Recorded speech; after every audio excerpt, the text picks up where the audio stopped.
everybody. So today I got to see the new romantic comedy parody film, satire film, Isn't It Romantic? And this was actually one of my most anticipated movies of the whole year. Everybody knows how much I love romantic comedies, and I have the whole podcast all just on Hallmark Channel movies, and those are all mostly romantic comedies.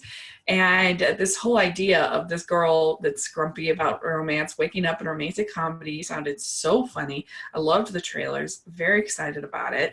And I'm delighted to say I was not disappointed at all. I thought it was hilarious. I was laughing throughout. It is very funny. It pokes fun at so many of the conventions. Even, of course, they're going to poke fun at the meet cutes, at the office romance cliches that you get in romantic comedies.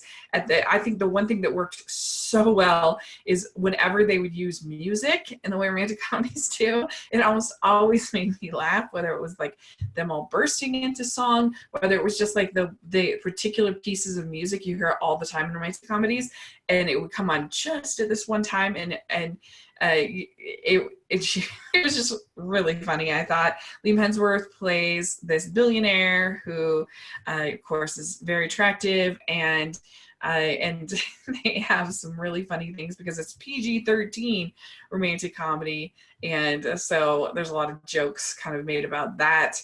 There's really funny things that whenever she tries to swear, it just beeps her out. Something like there'll be a horn that'll go off or something like that, which made me laugh. I think it's really funny when she goes into the romantic comedy world.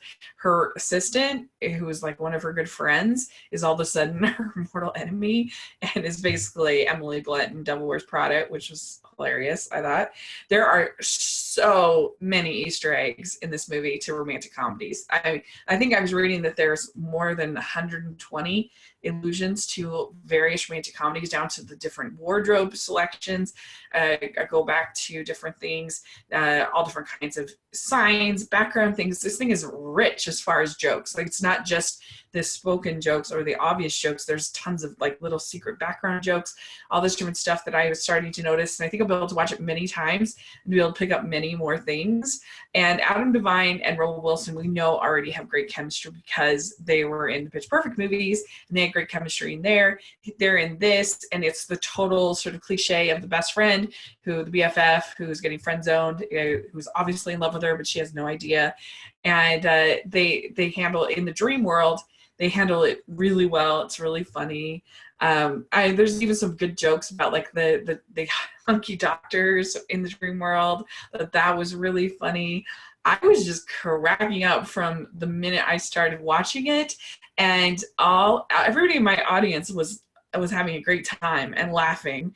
And so I don't know, everyone's sense of humor is different, but I sure thought it was funny, and I thought that it was very sweet too. It wasn't I didn't think it was too crass. If you didn't like I Feel Pretty, I feel like you might like this a lot better. The people have problems with I Feel Pretty is that even towards the end, she was still kind of unlikable. In fact, she kind of became less likable the prettier she got. Whereas here, she definitely, like, the more she gets in the romantic world, she becomes more likable and softer, and it kind of starts to wear her down to this softie, which was really funny. Priyanka Chopra is in it, and she plays the supermodel, and she's fun. Everybody was just having a really good time with this movie. It's not trying to like save the world or anything, but if you just want some good laughs, and if you like romantic comedies, I think you'll really enjoy it. It kind of reminded me a lot of Enchanted, with it didn't have the Alan Menken songs, but it reminded me a lot of Enchanted. The way that kind of good-naturedly pokes fun at all the Disney tropes. I felt like this kind of did some of those same things. And I don't know, I just really enjoyed it. I thought that Rebel Wilson was great, and I loved her wardrobe. I wanted all of her clothes so bad. She looked beautiful. And it's just so funny to see like New York is like this Nora Ephron perfect version of New York City, which was hilarious. Her apartment is all of a sudden like super nice for New York, and she has the gay best friend who was very funny. I think I did a really good job, and I just really enjoyed it. I thought it was great. I think that that if you like romantic comedies at all, I think you'll really think it's funny. And I mean, it has some adult material. I think it's PG-13, but it's all in fun of sort of making fun of the PG-13 things. And and so, yeah, I think it's perfectly fine for, teens and adults and things. So let me know what you think if you got to see it, if you liked it, and especially if you like the genre, if you thought it was funny. I'll be curious to know. But I think Rebel Wilson nailed it. I think this is one of her best movies she's ever done since probably the first Pitch Perfect. So way to go.